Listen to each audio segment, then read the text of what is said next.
நீதிமொழிகளின் புஸ்தகம் 3ஆம் அதிகாரம்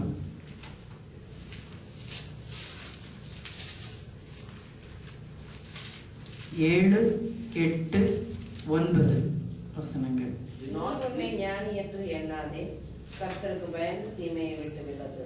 அது உன் நாவிக்கு ஆரோக்கியமும் உன் எலும்புகளுக்கு ஊனமாகும். உன் பொருளாலும் உன் எல்லா விளைவின் முதற் பலனாலும் கர்த்தரை கனம் பண்ணு. Do not be wise in your own eyes. Fear the Lord and depart from evil. It will be health to your soul and strength to your bones. Honor the Lord with your possessions and with the first fruits of all your increase. ஹல்லேலூயா. இந்த இடத்துல நாம் பார்க்கின்றோம், கர்த்தருக்கு பயந்து தீமையை விட்டு விலகு, அது உன் நாவிக்கு ஆரோக்கியமும் உன் எலும்புகளுக்கு ஊனமாகும். உன் பொருளாலும் உன் எல்லா விளைவின் முதற் பலனாலும் கர்த்தரை கனம் பண்ணு. கர்த்தருக்கு பயந்து தீமையை விட்டு விலக வேண்டுமா? கர்த்தரை நாம் கனம் பண்ண வேண்டுமா? ஹல்லேலூயா. We have to have in our life the fear of God. Every mankind should have the fear of God in their life. எல்லா மனிதனுக்கும் தேவை என்ன? கர்த்தருக்கு பயப்படுகிற பயம். வேதத்திலே நாம் அநேக இடங்களிலே பார்க்கிறோம், கர்த்தருக்கு பயப்படுகிற பயத்தினாலே நமக்கு கிடைக்கின்ற நன்மைகள் என்ன, பாக்கியங்கள் என்ன என்று. We can see in so many places in the word of God what are the benefit, what are the blessings we are getting by having the fear of God in our life. இந்த இடத்துல என்ன சொல்லப்பட்டிருக்கின்றது? கர்த்தருக்கு பயப்படுகிற அந்த பயம், நமக்கு பயம் மட்டுமல்ல, என்ன செய்ய வேண்டுமா? தீமையை விட்டு விலகு. Not only having the fear of God, we should come away. We should be away from the evil things. கர்த்தருக்கு பிரியமில்லாத காரியங்களை விட்டு நாம் விலகி இருக்க வேண்டுமா? அப்பொழுதுதான் நம்மளுடைய நாவிக்கு அது ஆரோக்கியமும் நம்முடைய எலும்புகளுக்கு ஊனமாகும். அப்படின்னு என்ன அர்த்தம்? What it is written in English in the strength. அநேக வேளை நம்ம என்ன சொல்றோம், எனக்கு உடம்புல பலமே இல்லை, மனசுல தைரியமே இல்லை, ஆத்மாவில பலமே இல்லை. So many times we are telling, I have no strength at all. My body is like a broken body. I have no strength in my body, in my mind, in my soul, in my heart. I have no strength at all. There is no strength to tolerate the problems. But here what the word of God says that when you are having the fear of God and when you are coming away from the evil things, that is the strength for you and me. We are getting the strength from the Lord. கர்த்தருக்கு பயந்து தீமையை விட்டு விலகும் பொழுது நம்முடைய சரீரத்துக்கு என்னவா இருக்குதா? ஆரோக்கியமும் நம்முடைய எலும்புகளுக்கு அது ஊனமாக இருக்கின்றதா? எலும்பு நன்றா இருந்தா தான் என்ன செய்யும்? அது சுற்றி இருக்கிற சதையும் ஸ்ட்ராங்கா நிற்க முடியும். When the bone is strengthened, then only the body can stand straight. If there is no strength in the bone, the body cannot stand straight. That's why God wants to give the strength for that body. What it is written in the Ezekiel என்ன சொல்லப்பட்டிருக்கிறது? உலர்ந்த எலும்புகளை பார்த்து தீர்க்க தரிசன உரை, அதான் முதல்ல சொல்லப்பட்டது. Prophecy over the dry bones. When the bones are dried, when there is no strength, they cannot stand. When they are getting the strength from the Lord, once the bones will be strengthened, then only they can do something. God wants to perform the miracle. God wants to shake the nations, the people. For that God wants you and me to be strengthened by the Lord. இந்த தேசத்தை அசைப்பதற்காக, ஆத்துமாக்களை பலப்படுத்துவதற்காக நீங்களும் நானும் முதலாவதாக பலன் பெற்றுக்கொள்ள வேண்டும். அதற்காக தான் வேதவசனம் வேற எதுவுமே சொல்லல. கர்த்தருக்கு பயந்து தீமையை விட்டு விலகணுமா?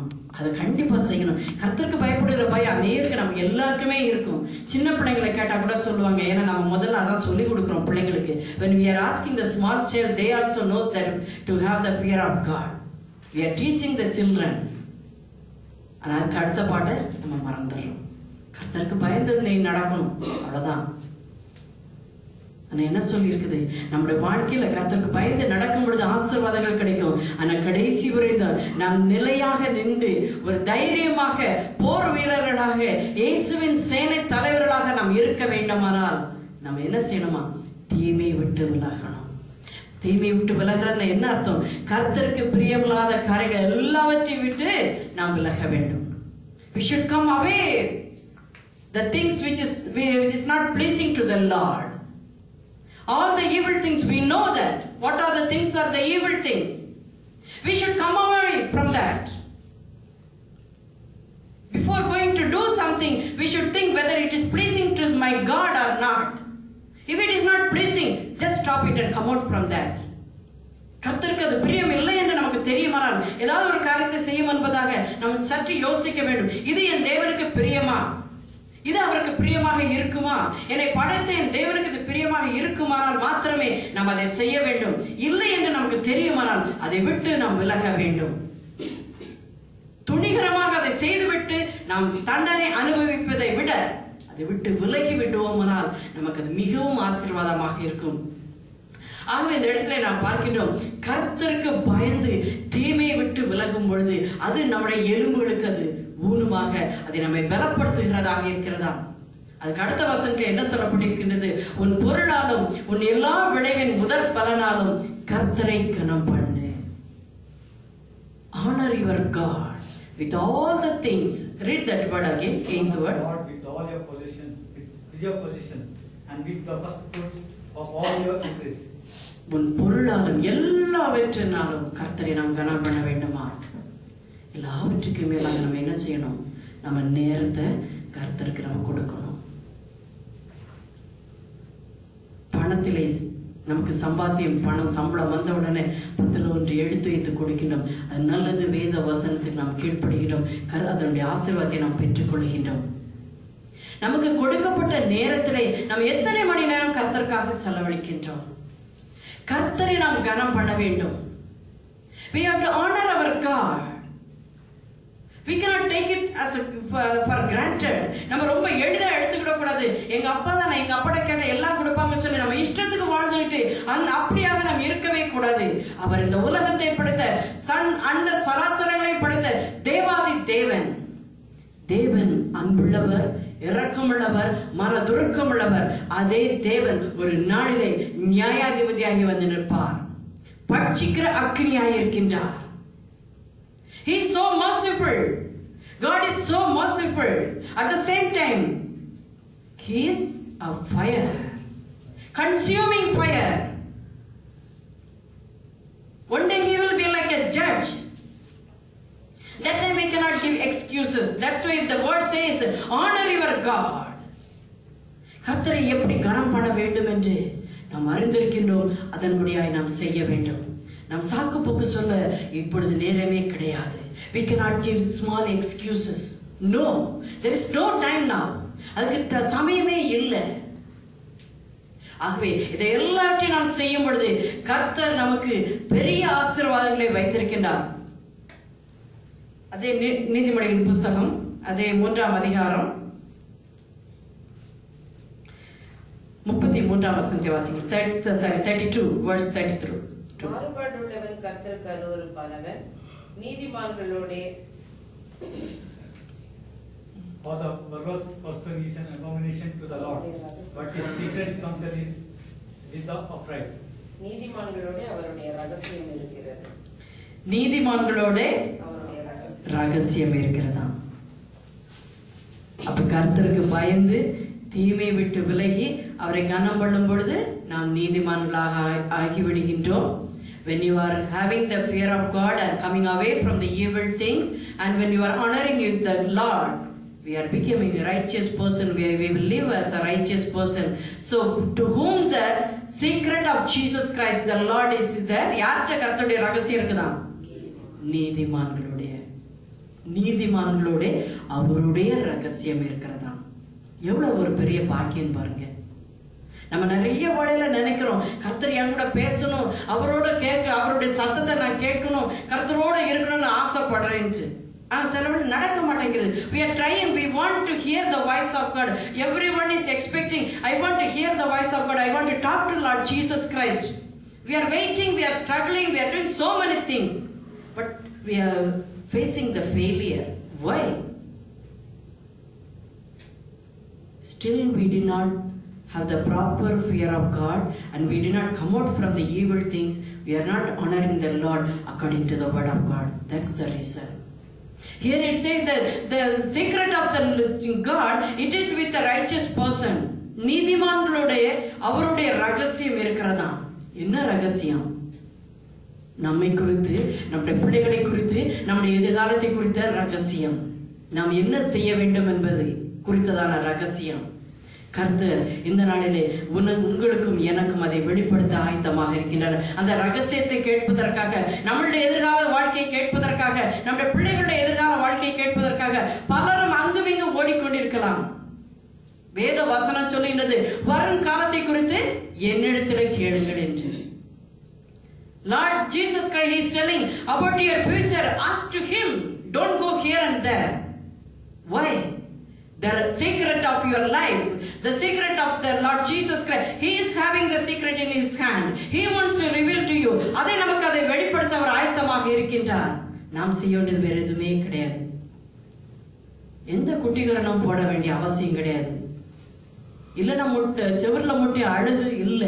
ஒன்னே ஒண்ணு, கர்த்தருக்கு பயப்படுகிற பயம், தீமையை விட்டு விலகணும், அவரை நாம் கனம் பண்ணணும். இது அவ்வளவுதான். இதை செய்து சொன்னா நமக்கு என்ன கிடைக்குது? அவருடைய ரகசியத்தை நாம் அறிந்து கொள்கின்றோம். ஹல்லேலூயா! எத்தனை பேர் நமக்கு இதற்கு ஆயத்தமாக இருக்கின்றோம்? How many of you are ready for that? To hear the secret of the Lord Jesus Christ. வேற யாரும் வந்து நமக்கு நம்மை பற்றி சொல்லணும் அவசியமே கிடையாது. நம்முடைய வாழ்க்கை குறித்து, நம்முடைய பிள்ளைகளுடைய வாழ்க்கை குறித்து, நம்முடைய பிள்ளைகளுடைய எதிர்காலத்தை குறித்து கர்த்தர் மாத்திரம் நமக்கு வெளிப்படுத்த முடியும். அவர் சொல்லுவதுதான் சரியாக இருக்கும். அதற்கு செய்ய வேண்டிய ஒரே ஒரு காரியம், கர்த்தருக்கு பயந்து அவர் வழியில நடந்து தீமையை விட்டு விலகணும். அது ரொம்ப ரொம்ப முக்கியமான காரியம். Come out away, come out from all the evil things that is which is not pleasing to the Lord. Honor your God according to the word of God. வேத வசனத்தின்படியாய் அவரை கனம் பண்ணுவோம். கர்த்தரை நாம் கனம் பண்ணும் பொழுது அவர் நமக்கு ரகசியங்களை வெளிப்படுத்துவார். ஹல்லேலூயா! நாம் செய்ய வேண்டிய காரியங்கள், நம்முடைய பிள்ளைகளுக்கு நாம் என்ன செய்ய வேண்டும், எதை செய்யக்கூடாது, எல்லாவற்றையும் கர்த்தர் நமக்கு வெளிப்படுத்த வல்லவராக இருக்கின்றார். ஆகவே இந்த ராத்திரி வேளையிலே அவருடைய சமூகத்திலே வந்திருக்கின்ற நாம் அவரை நோக்கி நாம் கெஞ்சி கேட்க போகின்றோம். மற்றவர்களுக்காக ஜெபிப்பதற்கு முன்பதாக நம்மை நாமே அவருடைய சமூகத்திலே அலசி ஆராய்ந்து பார்ப்போம். கர்த்தருக்கு பயப்படுகிற பயம் எந்த அளவுக்கு என்னிடத்துல இருக்கின்றது? கர்த்தருக்கு பிரியமில்லாத தீமையான காரியங்களை விட்டு நான் வெளியே வந்து விட்டேனா இல்லையா? அவரை எந்த அளவுக்கு நான் கனம் பண்ணுகிறேன்? அவரை கனம் பண்ண வேண்டிய விதத்திலே நாம் அவரை கனம் பண்ணுகிறோமா என்பதை நாம் இந்த வேளையிலே அலசி ஆராய்ந்து பார்ப்போம். அப்பொழுது கர்த்தர் நம்மை நீதிமான்களாக மாற்றுகிறார். நீதிமான்களோட கூட அவருடைய ரகசியம் தங்கி இருக்கின்றது. ஹல்லேலூயா! நாம் யாவரும் கண்களை மூடுவோம். அவரை நோக்கி இந்த வேளையிலே நாம் பார்க்கலாம். இந்த நாளிலும் கூட அவருடைய சமூகத்திலே வந்திருக்கின்ற நாம் ஒரு விசையாக நம் தேவனை நோக்கி நாம் பார்ப்போம். கர்த்தாவே, கர்த்தருக்கு பயப்படுகிற பயத்தை, உமக்கு பயப்படுகிற பயத்தை எங்களுக்கு தாரும் என்று நாம் கேட்போம். தீமையை விட்டு விலகுவதற்கு எனக்கு கிருபை தாரும் என்று கேட்போம். அப்பொழுது அது நம்முடைய சரீரத்துக்கு, நமக்கு ஆரோக்கியத்தையும், நம்முடைய எலும்புக்கு அது ஊனமாக, நம்முடைய எலும்பை பலப்படுத்தத்தக்கதாக அது மாறுகின்றது. கர்த்தரை நாம் கனம் பண்ணும் பொழுது நாம் நீதிமான்களாய் மாறுகின்றோம். நம்மோடு கூட கர்த்தருடைய ரகசியம் அது நம்மோடு கூட தங்கத்தக்கதாக இருக்கின்றது. அப்படி சமுத்திரம் நாம் அர்ப்பணிப்போமா?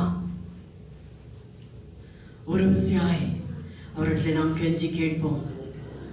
தேவனே, உமக்கு பயப்படும் பயத்தை எனக்கு தாரும் என்று கேட்போமா? கர்த்தரை கனம் பண்ண வேண்டிய விதத்திலே நாம் கனம் பண்ணுவோம். ஏதோ விளையாட்டாக நேர போக்குக்காக அவருடைய சமூகத்திலே வந்து செல்வது அல்ல. உண்மை உத்தமமாய் நாம் அவரை தேடி வரும் பொழுதெல்லாம் உண்மையை உத்தமமாய் அவரை நோக்கி பார்க்கத்தக்கதாக இந்த வேளையிலே நாம் அவரை நோக்கி கெஞ்சி கேட்போமா? எங்களை நேசிக்கிறீர்கள் நல்ல தகப்பனே, அப்பா அந்த வேளையில கூட ராஜா உங்களுடைய சத்திய வேத வசனத்தை தியானிக்கிறதுக்குதான் ஒரு கிருபை எங்களுக்கு கொடுத்திரப்பா. துதிக்கிறேன் கர்த்தாவே, ஸ்தோத்திரிக்கிறேன் தகப்பனே. நாங்கள் கேட்ட சத்தியத்தின்படியாய் உமக்கு பயப்படும் பயத்தை எங்கள் ஒவ்வொருடைய வாழ்க்கையில கொடுக்க விடுமா ஜெபிக்கிறேன் கர்த்தாவே, ஸ்தோத்திரிக்கிறேன் ராஜா. தீமையை விட்டு விலகுவதற்கு உமக்கு பிரியமில்லாத காரியங்களை விட்டு விடுவதற்கு எங்களுக்கு ஒரு கிருபை தர வேண்டுமா ஜெபிக்கிறேன் தகப்பனே. எங்களுடைய பலவீனமான அந்த சரீரங்களை பலனை பெற்றுக் கொள்ளத்தக்கதாய் உம்முடைய கிருபை கர்த்தாவே எங்களை தாங்கிவிடுமாறு ஜெபிக்கிறோம். உம்முடைய வேத வசனத்திற்கு கீழ்ப்படிந்த ராஜா அப்பா உம்முடைய கிருபையை பெற்றுக் கொள்ளத்தக்கதாய் ஒரு நல்ல ஒரு கிருபையினாலே இரக்கங்களினாலே முடிசூட்டணுமாறு ஜெபிக்கிறோம். உம்மை கனம் பண்ண வேண்டிய விதமாய் கர்த்தரை கனம் பண்ண வேண்டிய விதத்தை எங்களுக்கு நீர் கற்றுத்தரணுமாறு ஜெபிக்கிற ராஜா. எல்லாவற்றிலும் உமக்கு முதலிடம் கொடுக்கத்தக்கதாய் எல்லா எங்களுடைய பொருளினாலும் முதல் கனிகளினாலும் முதல் பலனினாலும் உண்மை நாங்கள் கனம் பண்ணத்தக்கதாய் எங்களுடைய முழு இருதயத்தோடு உண்மை கனம் பண்ணத்தக்கதான ஒரு கிருபை எங்களுக்கு தரணுமா ஜெபிக்கிறேன் கர்த்தாவே, ஸ்தோத்திரிக்கிற ராஜா. எங்களை நீதிமான்களாக்கி தகப்பனே உங்களுடைய ரகசியத்தை நாங்கள் அறிந்து கொள்ளத்தக்கதாய் எங்களுடைய வாழ்க்கை குறித்துதான ரகசியம் தகப்பனே, எங்களுடைய பிள்ளைகளுடைய எதிர்கால வாழ்க்கை குறித்துதான ரகசியத்தை உம்மிடத்திலே நாங்கள் அறிந்து கொள்ளத்தக்கதாய் அந்த ரகசியம் எங்களோடு கூட வெளிப்படத்தக்கதாய் அப்பா எங்களை தகப்பனே அடிமையும் இந்த வேளையிலே வந்திருக்கின்ற ஒவ்வொருவரையும் நீர் நீதிமான்களாய் மாற்றிடுமா ஜெபிக்கிறேன் கர்த்தாவே, ஸ்தோத்திரம். நீர் அப்படி செய்வதற்காய் நன்றி ராஜா, அப்படி செய்வதற்காய் நன்றி தகப்பனே, ஸ்தோத்திரம் ஸ்தோத்திரிக்கிறோம். எல்லாவற்றையும் கருத்தில் தாழ்த்தி ஒப்புக்கொடுக்கிறோம். தொடர்ந்து நீர் எங்களோடு கூட வழி நடத்திடுமா ஜெபிக்கிறோம். உடைய கிருபைகளை தாங்கட்டும், வழி நடத்தட்டும். இயேசுவின் மூலம் ஜெபிக்கிறோம் பிதாவே, ஆமென். ஹல்லேலூயா. நாம் யாவர் கர்த்தருடைய சமூகத்தில் எழுந்து நின்று நாம் ஜெபிக்கலாம். ஹல்லேலூயா. ஒரு சில விண்ணப்பங்களுக்காக நாம் ஜெபிப்போம். Thank you Lord. இந்த வேளையில நாம் ஜெபிக்க போயிட்ட முக்கியமான ஒரு காரியம், அநேகருடைய வாழ்க்கையிலே கடன் பிரச்சனைகளினாலே கஷ்டப்பட்டு கொண்டிருக்கிறார்கள். There are so many people they are suffering with the debts. ஆகவே இந்த வேளையிலே இந்த கடன் பிரச்சனையில இருக்கின்ற பிள்ளைகளுக்கு கர்த்தர் விடுதலை கொடுக்கத்தக்கதாக அநேகருடைய வாழ்க்கையிலே பணத்தை கொடுத்து விட்டு அநேகர் அதுக்கு திரும்ப கிடைக்காமல் தவித்துக் கொண்டிருக்கிறார்கள். அந்த பிள்ளைகளுக்கு கர்த்தர் விடுதலை கொடுக்கத்தக்கதாக அவருடைய பணம், சம்பாதித்த பணம் வீணும் விருதாவாய் சென்று விட